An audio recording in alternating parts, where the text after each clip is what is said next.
We've been here for almost 4 decades here in the Rio Grande Valley, and there's no doubt that significant changes have not only taken place here in the valley, but throughout the state of Texas as the result of people just coming together, poor people, people that at one time didn't have the hope or the faith that they could really bring about change, and yet have been empowered to really take on that fight and to do whatever is necessary. There was a lot of back and forth among workers, and the more experienced people out in California with the successes, they would bring that energy back into the Rio Grande Valley.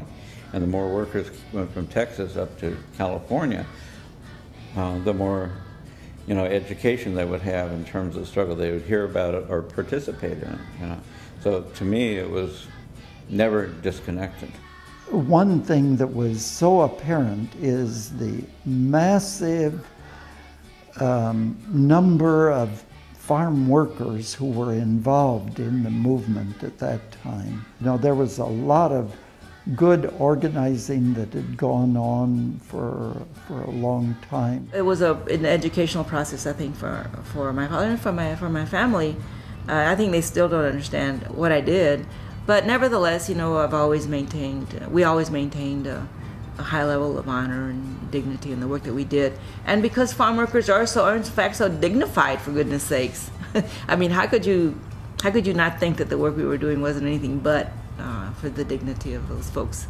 I think that UFW was able to increase the understanding of people about a union, what it means, increase the idea of the importance of working together, teach organizing skills. I think that was very clear. And also to produce results so people could see the results of their own work.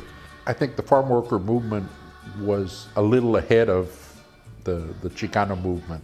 And it was a movement for human rights, and the Chicano movement was too.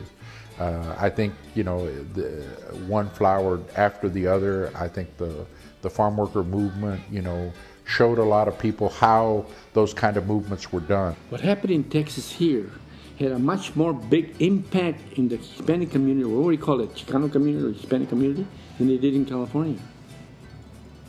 In California, we marched, and we had 10 people up there in Sacramento.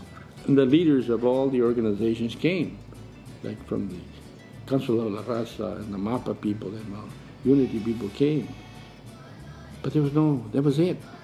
They just became supporters, send money, but it wasn't like this. This ones here took it at heart, took it personal. They took this struggle as their own.